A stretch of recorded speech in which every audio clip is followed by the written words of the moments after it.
Hey everyone, this is another episode of the Kansas City Mafia Tour. Today we went to a location where the early mob boss of the Kansas City mob, Johnny Lazza, was murdered. Please subscribe to my channel to watch the rest of the Kansas City Mafia Tour. And without further ado, let's get into this clip.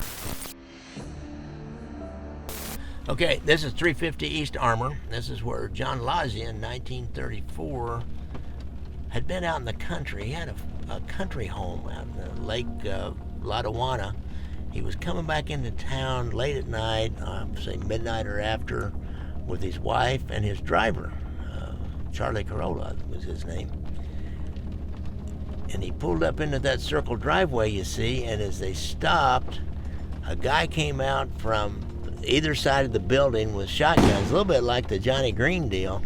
And they came out from either side of the building with, one had a shotgun, I think one had one of those machine guns they stole from a United States armory, and just started shooting at him in the car. And he went down because they shot right directly at him, and he yelled at Charlie, said, "Get Marie out of here." And so he hit the gas and took on off out of here, and then came back around the block. Of course, when they got right back around the block, people had come out from the building where he lived, and started to call an ambulance and call the police and try to care for him, and took him to a hospital just down the street. And some of his dying words were, everybody called him Brother John. He was really well liked, actually. He was he was a mob boss, but he was a politician too. He was such an important politician under Pendergast that he even had an office in police headquarters. And I have a copy of a document that says, "Okay, John Lazza," or somebody was trying to get a job on the police department. He could get you a job on the police department if Pendergast said you should get a job on the police department. Pendergast really had control of those city jobs, but he had some approval there. And he was that guy, but yet he was a street kind of a mob boss. He really was a real mob boss. For example, at Union Station, which we can't get to today because of the NFL draft operation, everybody's heard the Union Station massacre.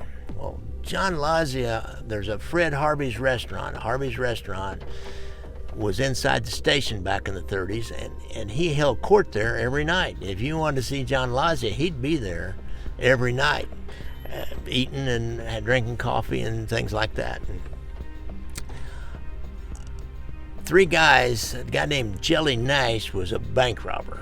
The 30s bank robbers had run with Dillinger and all of them. Pretty Boy Floyd, and Vern Miller, and all those guys. Frank Jelly Nash had been captured. He was wanted. He was captured down in Hot Springs. Took him on a train to Union Station, and then they were going to transfer him to some cars and take him back to Leavenworth. He was actually a runaway prisoner from the penitentiary system too. So some of his friends found out about this, and since he was coming so far on the train, they had time to get together, and Pretty Boy Floyd and his partner, running partner, a guy named Adam Richetti, and another bank robber named Vern Miller, all got together here in Kansas City, and they went to John Lazza the night before that Nash was supposed to get into town with the federal agents that were escorting him back to the penitentiary. And Lazza gave him permission, even set him up with a getaway car. So the next day, they're waiting when the train comes in. When they walk Nash out of the Union Station, there's a chief of police from Oklahoma, and they'd taken him along because he knew Nash and knew what he looked like. And so they just asked him, when they arrested him, they just asked him, his name was Otto, to go on to Leavenworth with them. And, I guess he wouldn't do anything. And he had this shotgun that had a hair trigger on it, and he had handed it to one of the other agents. And when they got in the back seat of the car with that shotgun, and Nash was getting in the right front, and another agent driver was getting in the driver's seat, and there was two Kansas City coppers that come out with our armored car to escort them up to Leavenworth. Well, Pretty Boy Floyd and Richetti and Vern Miller jumped out with machine guns and just, started running for him, and the gun battle was on. So Nash is sitting in the right front seat. The dude with the auto shotgun with a hair trigger on sitting in the back, and he starts doing something, and he shoots and kills Nash. And also shot it again because it was like a repeating shotgun, and it went off again, is my understanding. It was some weird story like that. He supposedly shoots one of the Kansas City policemen that's standing right alongside the car. Anyhow, Kansas City policeman gets killed. The first FBI agent that ever got killed in Union Station. And Jelly Nash gets killed. Pretty Boy Floyd and his little crew run off. They've got a safe house a few blocks down south from here. They go back to safe house, and then they have this getaway car that Lazza has provided them, and they split up. And Pretty Boy Floyd and Rachetti go one way, and Vern Miller goes another way. A few months later, Vern Miller's found in Detroit, beat to death for something he got into with the Purple Gang in Detroit.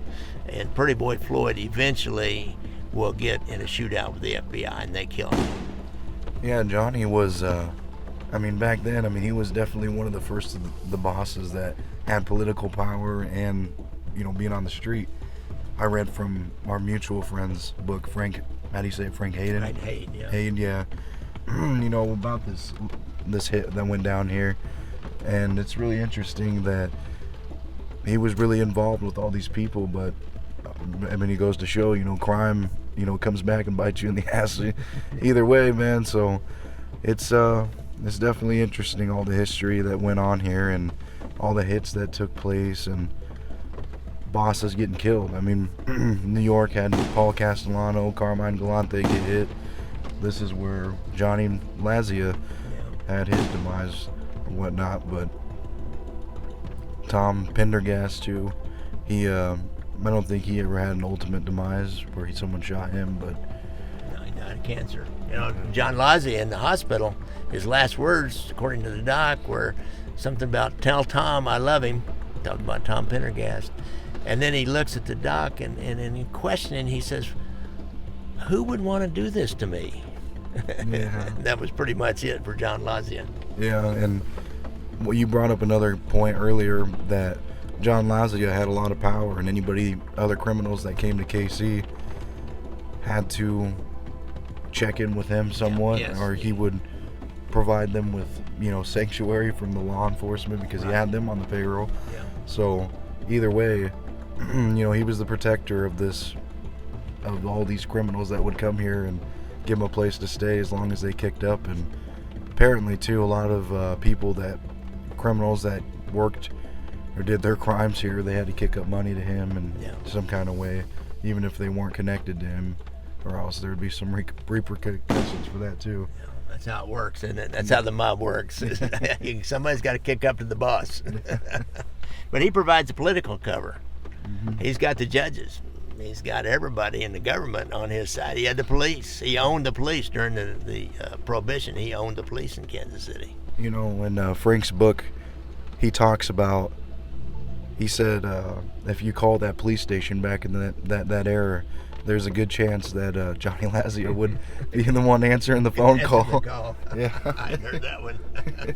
This is another Mafia hit where a boss was killed. This just goes to show that anybody in that life is not safe. Please comment any key takeaways that you got from this video. Please share it with anyone that you think will enjoy this type of content.